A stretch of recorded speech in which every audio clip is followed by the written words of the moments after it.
Graça e paz, meus queridos irmãos, glória a Deus, de volta aqui com a nossa aula de História da Igreja Cristã e nós chegamos à nossa aula de número 5, né? Estamos falando sobre o período da Igreja Antiga. Isso é uma divisão clássica da história do cristianismo, como já dissemos anteriormente, e especificamente nós estamos falando do período da Igreja Católica.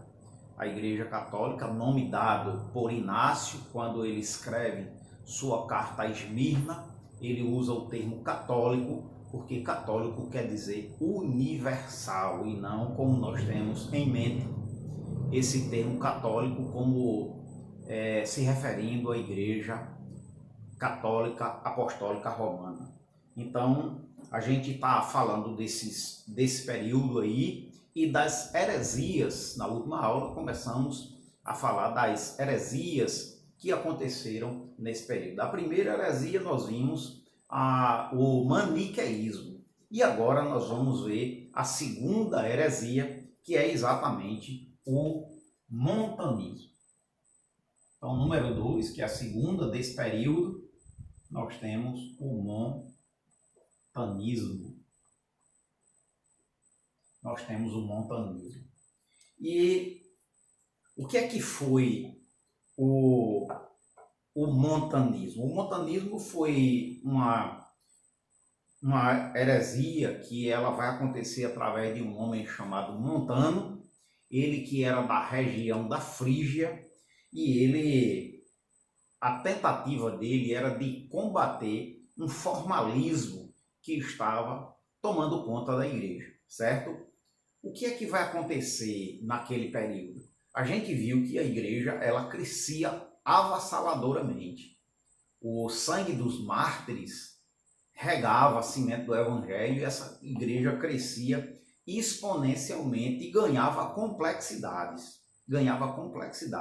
Era uma igreja que começava a criar todo um sistema eclesiástico e toda uma formalidade no que diz respeito à sua liturgia e à sua organização e administração eclesiástica. E quando Montano lia lá as escrituras, ele ia vendo que a igreja primitiva era uma igreja muito simples, a igreja de Atos dos Apóstolos. Então o montanismo ele queria verdadeiramente trazer de volta aquela simplicidade da igreja, né? E hoje a gente tem críticas que são iguais a estas, de que a igreja hoje virou um CNPJ, de que ela é uma pessoa do mundo jurídico, e muitas dessas críticas, que eram as críticas de Montano, elas existem hoje. A priori, irmãos, isso não havia uma má intenção em fazer tal coisa, mas, meus queridos irmãos, alguém diz aí no adágio popular que de boa intenção o inferno está cheio, e realmente foi o que aconteceu com Montano. Ele queria trazer esse reavivamento à igreja, ele queria experiências pentecostais, e daí ele experimenta algumas experiências, e a partir daí ele começa a se autodenominar como espiritual, e que a igreja devia voltar a essa espiritualidade e deixar esse formalismo, esse complexo, né, que vai tornando a igreja meio que, naquela época não tinha, mas meio que um CNPJ e não um organismo vivo. Mas o que a gente precisa entender, e vocês vão estudar em eclesiologia, é que a igreja ela é um organismo vivo, sim, mas também ela é uma instituição, ela tem CNPJ, e diante das complexidades que a igreja vai tendo ao longo do tempo e necessidades sociais e de adequação social, ela também é uma pessoa física. E Montano queria voltar lá a esse período, mas aí ele começa a pregoar que a igreja deveria voltar ao Espírito Santo. Isso e depender exclusivamente do Espírito Santo na sua administração e não ter administradores, bispos administrando, né? Homens que tocavam essa parte da igreja, da liturgia. E veja que a ideia, ela parece ser excelente, é uma ideia excelente, uma igreja que depende exclusivamente do Espírito Santo. Mas só que a partir daí, isso de alguma forma subiu a cabeça dele, ele se ufanou e a partir daí ele se colocou na posição de paracleto, de advogado da igreja, a pessoa que estava ali. E depois dos apóstolos, né, e cessada a era apostólica, o Espírito Santo já não falava mais através dos apóstolos, né, com as suas cartas, falava pela boca do próprio Montano. E ele se autodeclarava o paracleto da igreja, né, e era ele que falava para a igreja, tá certo? Ele tinha duas mulheres, duas profetisas que andavam com ele, Priscila ou Prisca e Maximila. Eram duas profetisas que, quando o Espírito Santo falava com ele, falava com ela e entregava as mensagens para a igreja, para elas. Essa seita, né, do montanismo era uma seita apocalíptica, porque ela previa uma descida do reino dos céus e estabelecimento desse reino, né, por Jesus, em Papusa, uma localidade ali da Frígia. Essa heresia, ela vai ser condenada no Concílio de Constantinopla no ano 381, e sobre esse concílio a gente vai falar mais para frente quando a gente estiver falando da igreja na era imperial, a igreja, o que a gente chama de igreja imperial, tá certo? Uma outra heresia que aconteceu nesse período é o chamado, eu coloco aqui número 3, marcionismo. É o marcionismo. O marcionismo, ele tem sua origem em Marcion. Era um homem que vivia no Ponto, na região ali da Ásia Menor, e ele vai combater a ideia de o cristianismo ser abalizado no judaísmo.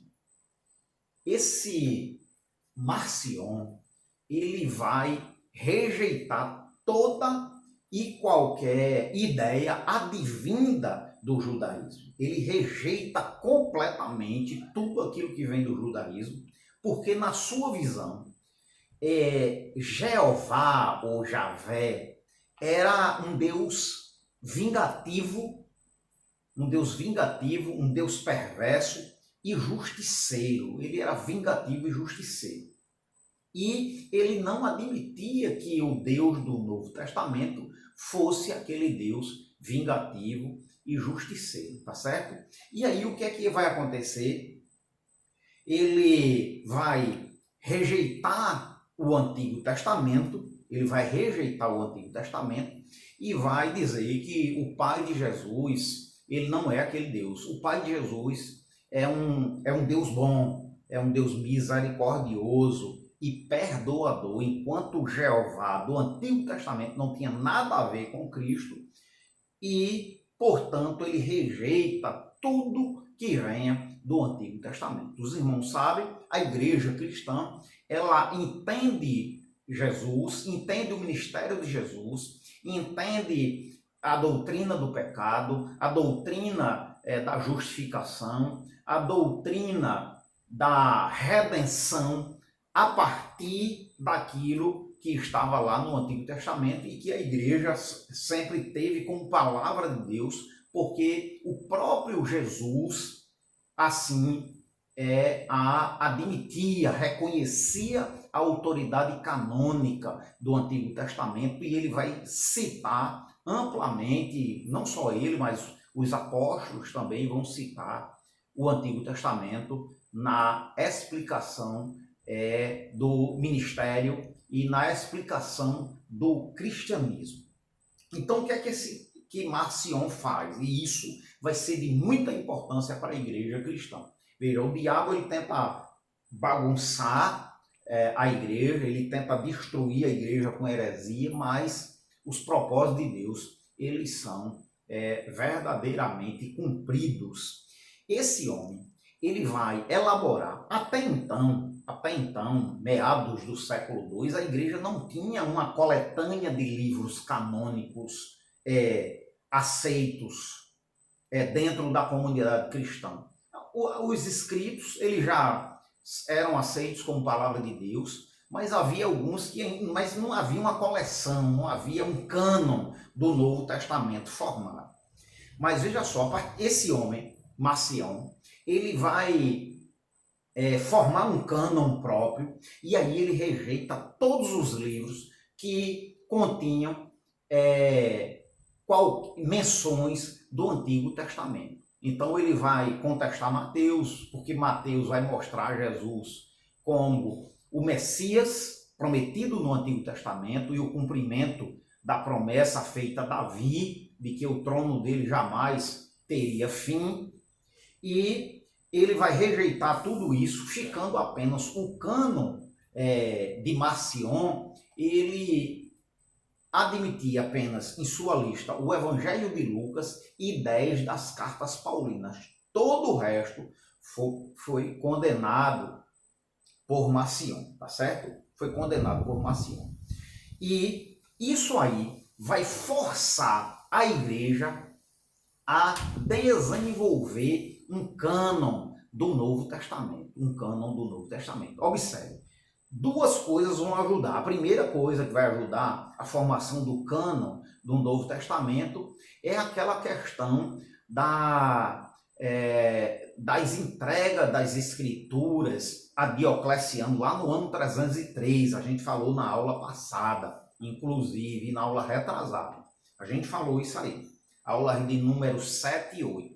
Então, o que é que vai acontecer? Diocleciano manda entregar as Escrituras para ser entregue, e quando acaba a perseguição, no ano 311, né, a gente viu isso, né, o imperador Galério, e essas pessoas arrependidas voltam. E aí tem uma controvérsia. Não, mas eu entreguei esse livro aqui, esse livro não é palavra de Deus.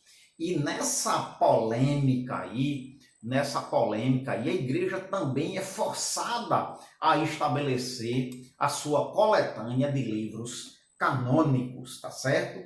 Então, Marcion, ele acaba que, de alguma forma, forçando a igreja a elaborar sua lista de livros canônicos, ok? A gente vai ter aí ainda uma outra heresia que é chamada, e eu queria colocar aqui, número 4, de monarquismo. E o monarquismo, ele vai se dividir em duas partes. O que a gente chama de monarquismo dinâmico e letra B, o monarquismo modalista.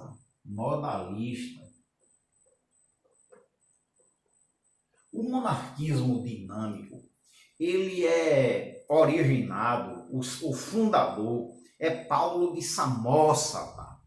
Esse rapaz, esse homem, ele era bispo em Antioquia, e ele era um homem que, de alguma forma, ele era muito rico, e ele exercia também um poder temporal. Ele era governador de uma determinada região, e ele era muito rico, era um cara hábil, e um cara muito articuloso, e ele também era inescrupuloso.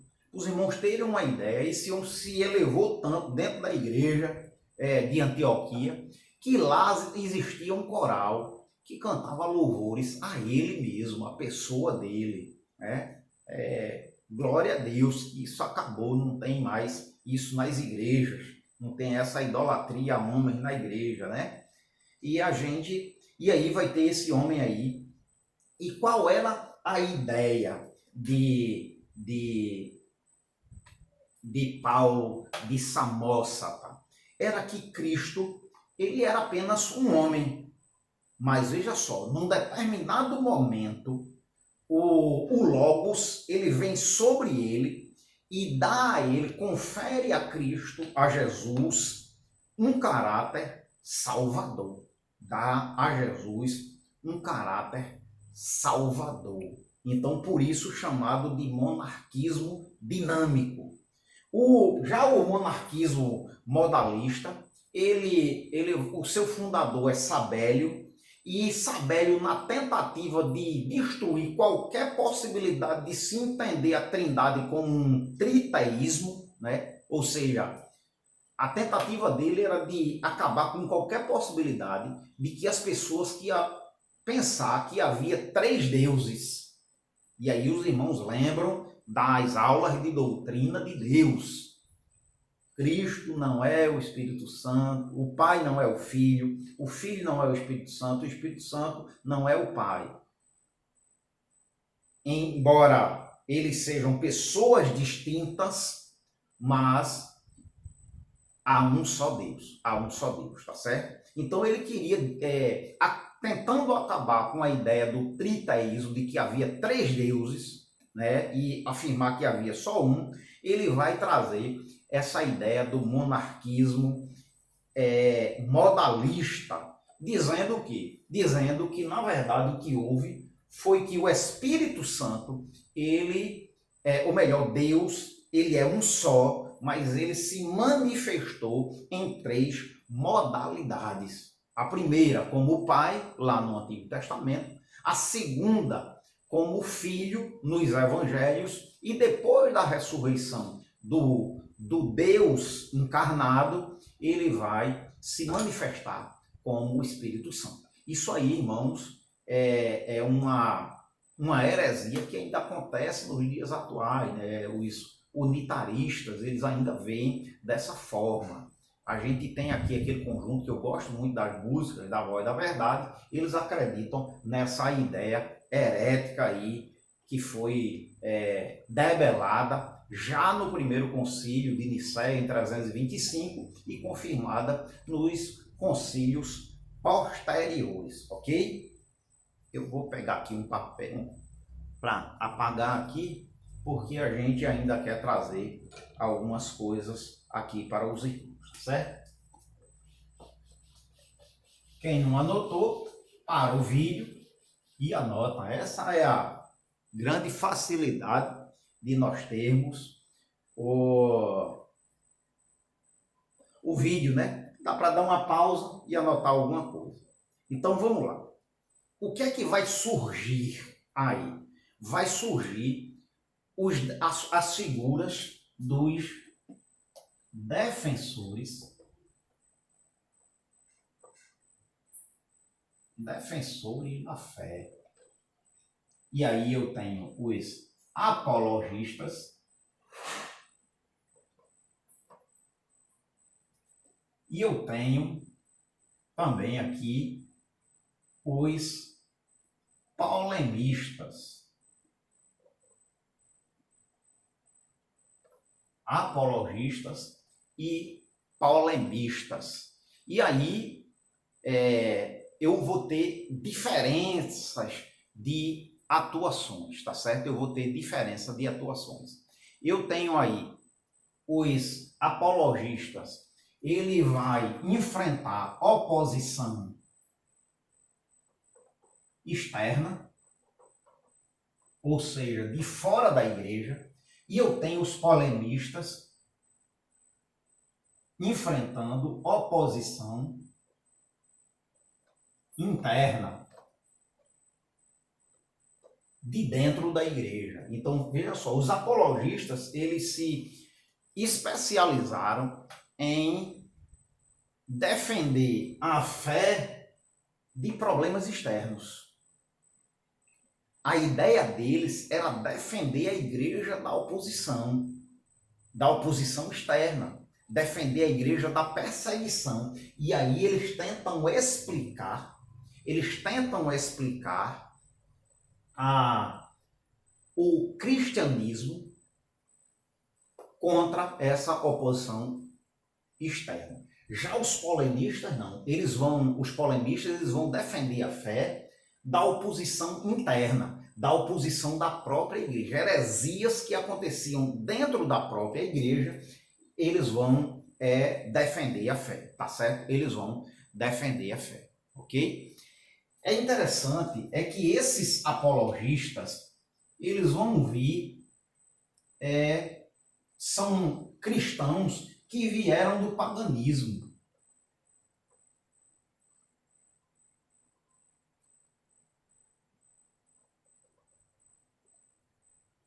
Já os polemistas, eles nasceram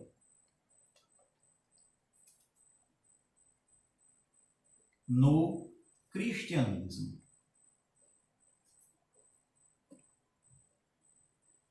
É uma outra característica aí que vai separar os apologistas dos polemistas. Enquanto os polemistas eram pessoas que foram convertidas ao cristianismo, os polemistas, eles nasceram dentro da igreja, dentro da cultura cristã. Então, o que é que a gente vai ter aqui? A gente vai ter aqui ainda outra característica. Esses daqui, eles tentavam explicar o cristianismo. Já estes daqui, eles atacavam os opositores. Os apologistas, eles explicavam o cristianismo para os opositores. Estes não, estes atacavam realmente, por isso polemistas. Esses aqui apenas eram apologistas, eles tentavam explicar. Esses daqui usaram nas suas explicações, utilizaram o Antigo Testamento e esses daqui utilizaram o Novo Testamento, ok? O Novo Testamento. Então a gente vai ter essa diferenciação. Exemplos, os que mais se destacaram quanto aos apologistas, a gente tem Justino Marte, a gente tem Tassiano, a gente tem Antenágora, a gente tem Teófilo. Homens de Deus que foram polemistas, a gente tem Irineu de Leão, a gente tem Tertuliano, a gente tem Clemente de Alexandria e Orígenes. Eu penso que Orígenes, pela sua bagagem, foi o principal dele, embora Irineu que vai escrever a obra contra as heresias. Contra as heresias, tá certo? Então a gente fecha aí essa questão da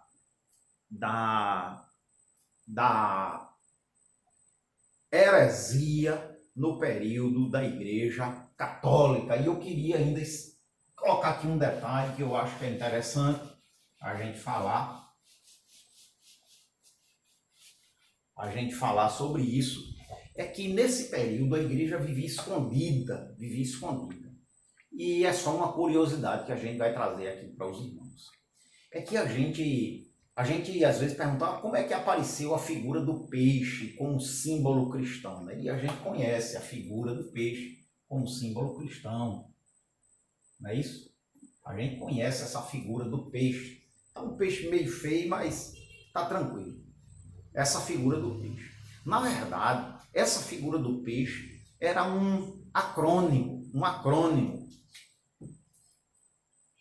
da palavra grega ictis. Palavra grega ictis. Isso, na verdade, é um acrônimo Iesu Christos Teu Ios Soter. Jesus Cristo, Filho do Deus, o Salvador. Jesus Cristo, Filho do Deus Salvador. As primeiras letras dessa declaração, Jesus Cristo, Filho do Deus Salvador, ele vai formar a palavra ictis, que é peixe na língua grega. E por isso, a gente vai encontrar esse símbolo ali, né, do peixinho. Deixa eu fazer mais bonitinho, daqui a pouco eu faço. Nas casas onde havia reunião e nas catacumbas, porque o símbolo da cruz já era percebido pelo império em perseguição aos cristãos. Esse ictis, Iesu Christos,